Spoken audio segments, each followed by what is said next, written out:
Tech Cocktail Sessions, educational and inspirational talks from experienced startup founders, entrepreneurs, and thought leaders.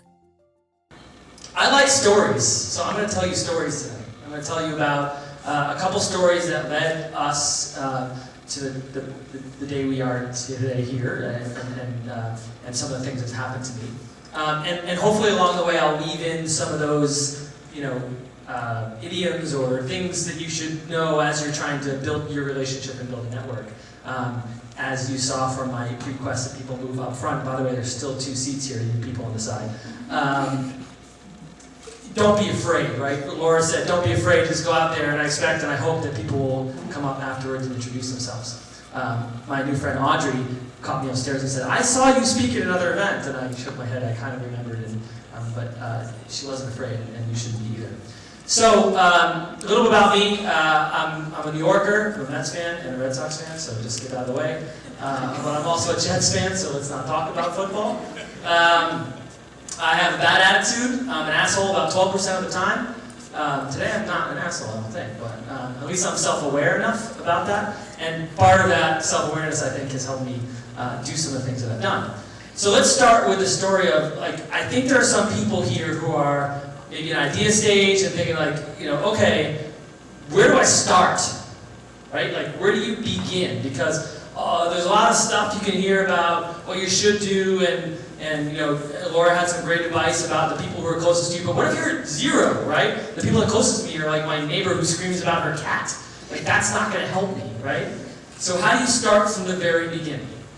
So let's rewind the clock to 2005, 2006. I was toiling away at a cubicle in Bose Corporation in Framingham.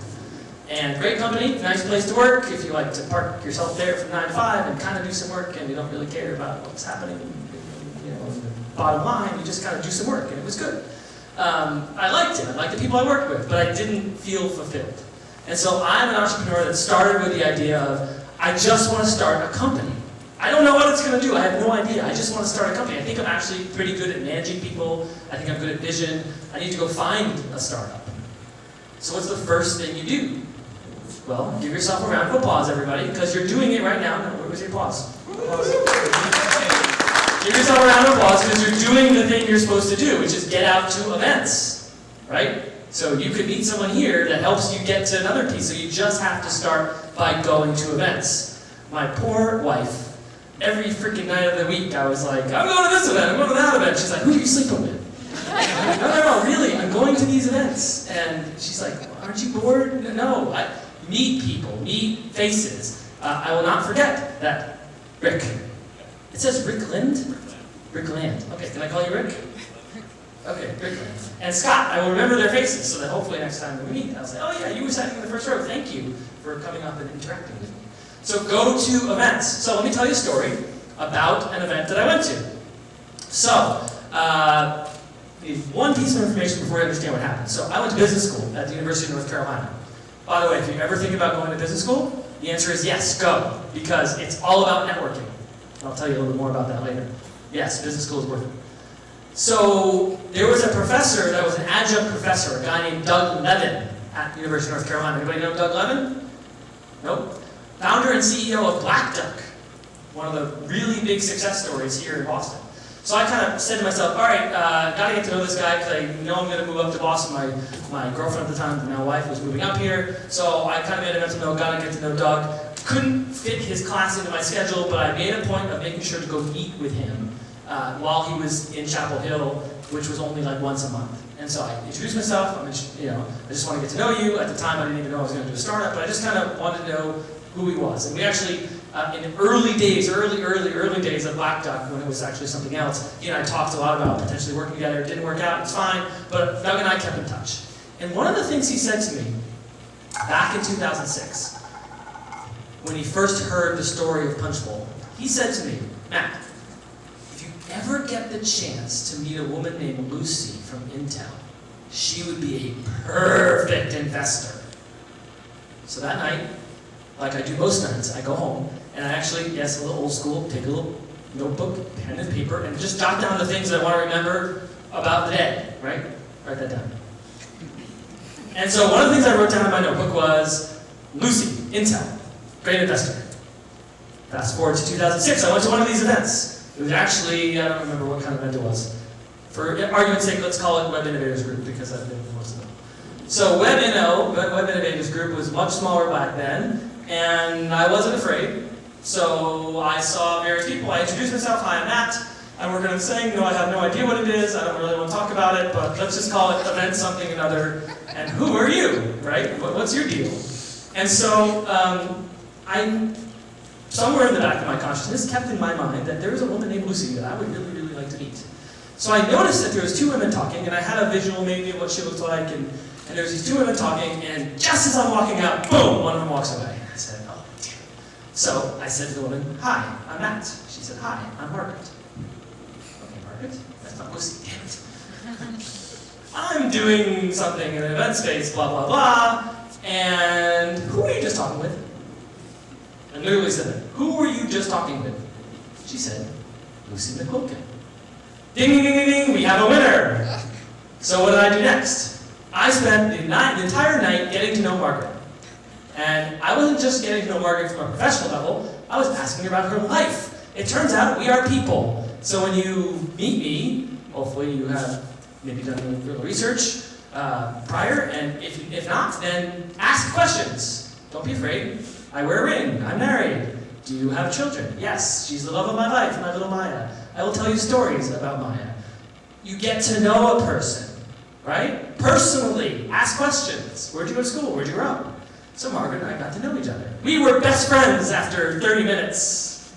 And so what did I do when I got home that night? Dear Margaret, it was such a pleasure meeting you tonight.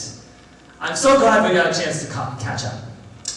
You mentioned that that the woman you were speaking with was Lucy McQuilkin. Would you mind doing an intro to Lucy? I'd love to meet her. That's it.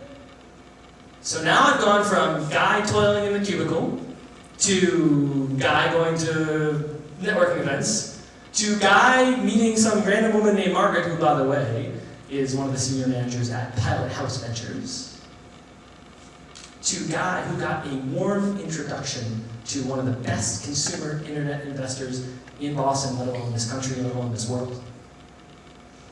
Next, Lucy responds. Why? Because she knows Margaret. She likes Margaret. When Margaret sends an intro, that means I should probably pay attention, Lucy thinks to herself. So she says, I'd be glad to meet. What's the agenda? And I said, nothing. I'd just like to meet you. I have an early idea.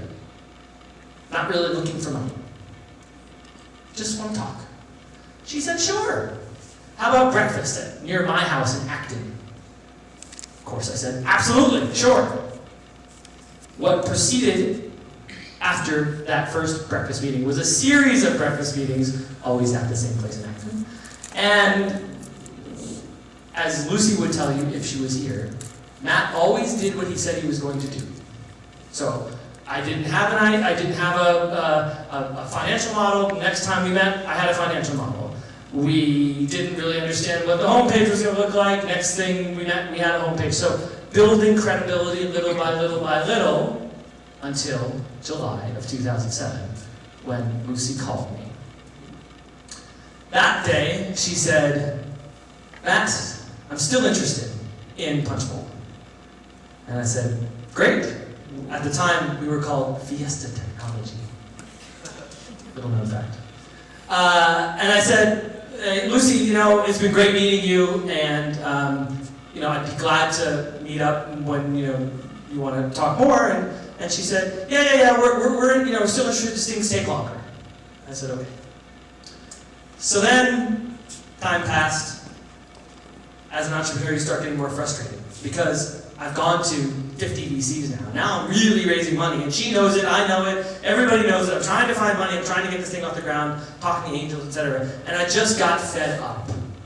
It was just one of those days. And then she called me a few weeks later, and she said, Matt, we're ready. And I said, Lucy, thanks, but I think we're just going to raise some friends and family money. She said, no.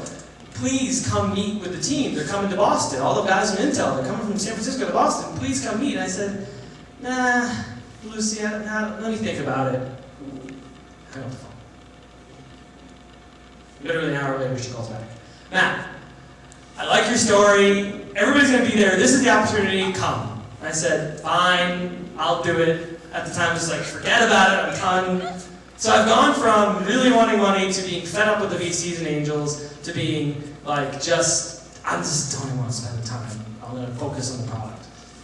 But I went, and I was in one of my 12% moods. I had a headache. I didn't want to deal with it. And I walk into a room of some of the best investment managers in the world, and they're all freaking sitting down and staring at their laptops. And I'm like, okay, I set up, I'm ready to start. And I do not know what compelled me other than that I am definitely 12% asshole. I said to all these wonderful investors, hey, I've been spending my time and life preparing for this meeting. Could you please close your computers and pay attention to me for 10 minutes? You should see the heads look up at me. 2 days later, I got a term sheet for $1 million. That's how you start. And every element in there, from going to events, to meeting people, not being afraid, to being kind of an asshole sometimes, to not giving a shit anymore, to then caring again, preparing, doing a great job, nailing it. That's how you start. That's story number 1. Good story? Story number 2. How do you get partners? Partners are so critical to a business. And I found my way to one of the great entrepreneurs in this area, a guy named Paul English. Do you know who Paul English is? CTO of Kayak? Write that down. Paul is a fantastic human being and a very smart guy. And because I got an intro from somebody else, warm, Paul took a meeting with me. Excellent, right? So I go to Kayak, and Paul's kind of a big deal, and he was very gracious and wanted to hear my story and was very helpful to provide some feedback. And I said, Paul, who on your team should I talk to? Because I just need someone else to continue to talk with. I know you're busy. He said, talk to Jim. I'll do an intro to Jim. So I, again, tried to build my network. By the way, I'm at Walnut on Twitter. That was a joke, people. Stay with me. So, I meet with Paul. He says, talk to Jim. So Jim and I start talking. And Kayak is getting kind of big. And so I say to Jim, can we do a partnership thing? Because we need a partnership.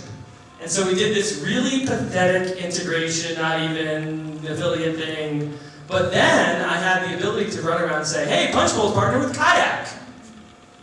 And then I got an intro to some of Vistaprint. And I did the same thing in Vistaprint. A kind of lame integration, didn't really have any metrics or salt, but I was able to do something. So notice I'm using my local network to go to companies that are brand names that you know, Kayak and Vistaprint, to get something on the site. And now I get a call from Oriental Trading Company. Who knows who Oriental Trading Company is? Oriental Trading Company is one of the biggest providers of party supplies and crafts, and they're a traditional e-commerce catalog company, really catalog and e-commerce company. So Oriental Trading calls and says, we're in the e-commerce business, but we need to get a platform for party planning on our site because we have tons of people who are planning parties. Do you guys have a licensing solution? And of course I say, of course we do! What precedes is many, many meetings where I'm able to say, well, we're already partnered with Kayak and Vistaprint. Do you see? Fake it until you make it. And then, Oriental Trading and Punchbowl sign a multi-million-dollar deal worth a tremendous amount to the company and still an important part of our business today. Story number 3. How do you attract a great team? Turns out hiring is the hardest thing to do. Write that down. Hiring is the hardest thing to do. It is by far the hardest thing to do. I know a great person. I know a good person when I see it. I know a great person like that. And great is hard. I'm very happy to tell you that I have a team of great, great people at Punchbowl. So how did I get them? Well, 2 stories are worthwhile. One, stemming from networking events. I go to these events even though I have a 2.5-year-old at home that needs daddy's attention. And even though I'm working very long hours and yawning like my new friend is here, I go to these events because I'm looking for great people. And so one time I went to an event and I met a guy who was a sysops guy. And we were like 6 people. We don't need a sysops guy. But he was kind of a cool dude. He had this huge bushy beard. He just kind of like had a swagger about him. And he seemed kind of smart. We talked about football. And so I just filed it away. I said, nice to meet you, Dave. And lo and behold, a year and a half later, we had a burning need for a sysops guy. He was my first call. We hired him within a day. Dave Berry is our sysops guy. Awesome. Sometimes you go to events that has nothing to do with work. So my brother was in town, and his friend is a musician. If you want to check out a good musician, Chris O'Brien. Awesome. Anybody know Chris? No? Awesome musician here in Boston. Played with Dar Williams, played with all kinds of cool people. So he's like, let's go and check out Chris's show. I'd love for you to, see him again, because, we know each other from growing up times. And so it was at a place in Cambridge, I forget the name of the venue, but it was a big venue, a bunch of people there. Chris is a rock star, he comes out with the guitar, he's nice to see you, blah, blah, blah. Puts on a fantastic show. And I was like done, I wanted to go home, and my brother's like, no, let's go out. I'm like, what the hell? I could go home now, or I could go out for a drink. Let's go out for a drink. So I went out for a drink and ended up in this table of random strangers, including Chris and his girlfriend and his girlfriend's mother and a bunch of other weird uncles and friends and whatever. So I'm just in a random table and we just have some beers and I think there was some tequila involved. And I met a woman across the table and it was that kind of instant moment where you go, she's freaking smart. And I don't know what I want to do with her in terms of work, but I know that she's smart. And so I said to her, hey, you don't know who I am, but I run a company, blah, blah, blah. Turns out she worked at Learning Express, which is a retail store that caters to women, to moms in particular, which is our demographic. So I kind of said, hey, get in touch, here's my card. Always carry your cards with you. Here's my card, here's my information, get in touch. And lo and behold, a week later, she wrote, and I said, let's meet. I hired Ariel without having a job for her. She's just smart.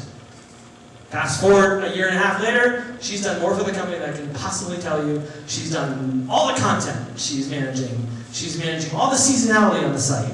We're into e-commerce now, and she's managing all the merchandising. And Ariel is one of the shining stars of the team. So, what's the moral? Go to events, not just work events, go to personal events. Why am I doing this event tonight? Because I might meet somebody here. Someone that I think could be a good fit for our PR specialist, which we're hiring. Anybody? Maybe a developer on the front end. We're looking for a front-end web developer, also a Rails developer. We're hiring. So this might be the event where I find the solution to one of my problems. But it's not just about today, it's also future, right? I'm not going to be doing Punchbowl forever, I'll be doing something else. Who knows who I'm going to meet here tonight? I'll take questions in a moment, but one last thing. You all sitting here, some of you are paying attention 100%. Some of you are looking out the window. It is a nice view. Some of you are checking the Sox score. They played earlier, maybe? They win? Nice. That's SK, right? I heard that. The SK actually pitched 7 innings. Amazing. You're all sitting here. Some of you are saying, you're here to see Matt. And what you don't realize, maybe, is that a few years from now, you'll have been at an event with a future CEO of that company you heard about. Sometimes you don't even know what is right under your nose. Do me a favor, everybody stand up. I want you to look under your chair. One of you has a $20 bill taped to the bottom of your chair. That's right.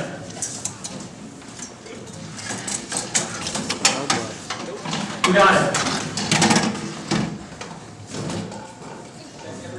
Check every chair. Who's closest?